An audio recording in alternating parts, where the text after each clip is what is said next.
Here's a video I should have made a long time ago. Someone just sent me a pretty good question. They were wondering if they had a wall on the inside of their house that was a load-bearing wall with an opening in it, if they could actually remove the bottom without any problems. And most of the time you can. So a load-bearing wall would be something with weight sitting on top of it, roof rafters, or ceiling joist.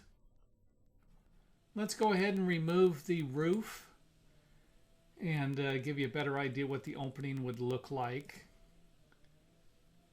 Now I went ahead and on the right side I put a floating trimmer in here. This is probably going to be the most common way of framing this. And put a full-length trimmer in here also to provide you with two examples of what's going to happen after you remove this area. Here's what it would look like afterwards, after you remove the lower wall.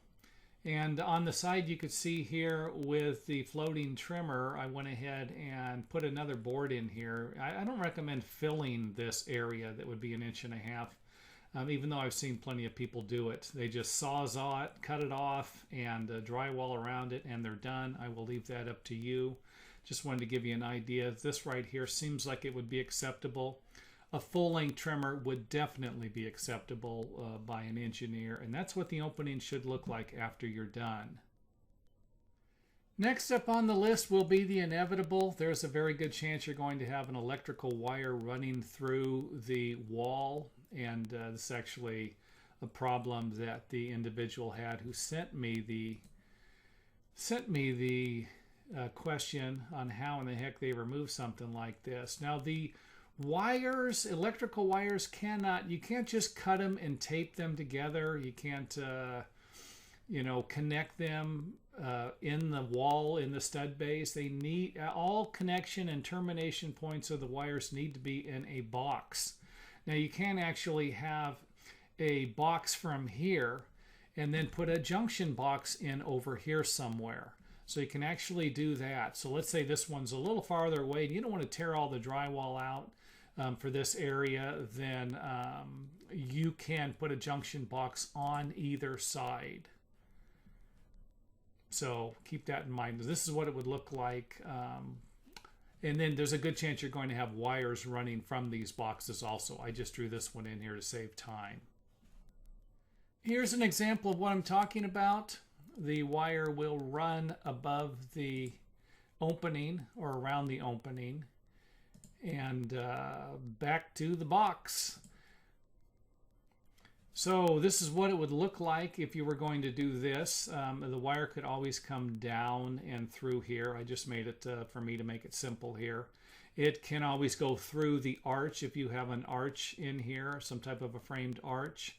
It can go through the attic. You could drill through the plates and go over the plates and down.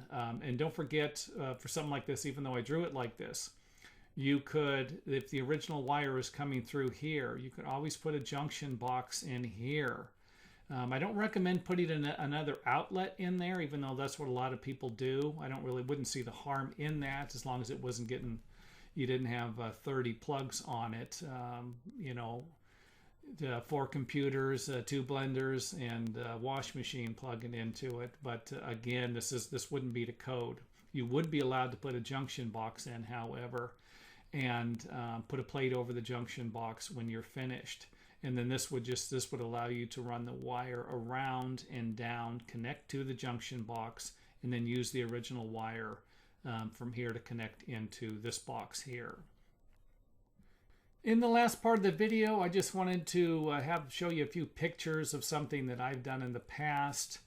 You can actually just cut out a section of drywall and around an outlet, because you might need to remove the staples that are connecting the wires to the studs. So I think that within 12 inches of the box, you need to have a staple. I'll show you that in a second. And here's another view of a picture that I cut the back side out of to access the box. Now here's a picture where I cut a few openings in, one to access the box, one to remove the staple from the wire, and one so that I could run the wire through the plates up here, the new wire through the plates. It would be hard to get to this. You know, if I didn't remove this, it'd be hard to actually go through here. And if you need to drill a hole, you're going to need to cut a little larger hole here so that you can actually get a drill in there. Here's the staple I was talking about. The staple's holding the wires. It would be hard to pull new wire through with these staples in there, and that's common for an electrician. I actually see where they can do it. I have a hard time doing it. After you go back to patch everything up, you can see here I have a piece of plywood behind it, and it's just probably a 4-inch wide strip, something about this big, let's say.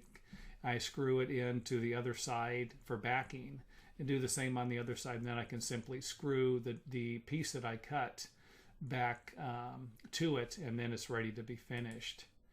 Here's something else I've done, might be helpful for you. When pulling wire, I will use the existing wire and connect it to the new wire, and sometimes I even tape it. I'll tape this with any type of tape. Just don't put a big wad of tape on, because it's got to go through the holes. And you can see right here where I have to get the wire through here and around the corner. And so it's got to be connected. Make sure it's nice and tight. Now, I'm not too worried about this particular instance here, because if it was to get stuck over here, I could actually just pull the drywall off and or cut a section of the drywall out and then feed it through. But there are going to be times where you're going to need to make sure this is connected and it's not going to come apart while you're pulling it through the wall. Here's the box, and here's the staple I was talking about. This is where you're going to need to cut some of the drywall out, as I showed you in the other example. You're going to need to remove some of the drywall so that you can remove the staple to get the new wire into the box. And that's it for this video. I hope that it helps. If not, don't forget you can leave any questions and or comments in the comment area, or email them to me, and I can always make another video to give you some more ideas or something I might have missed.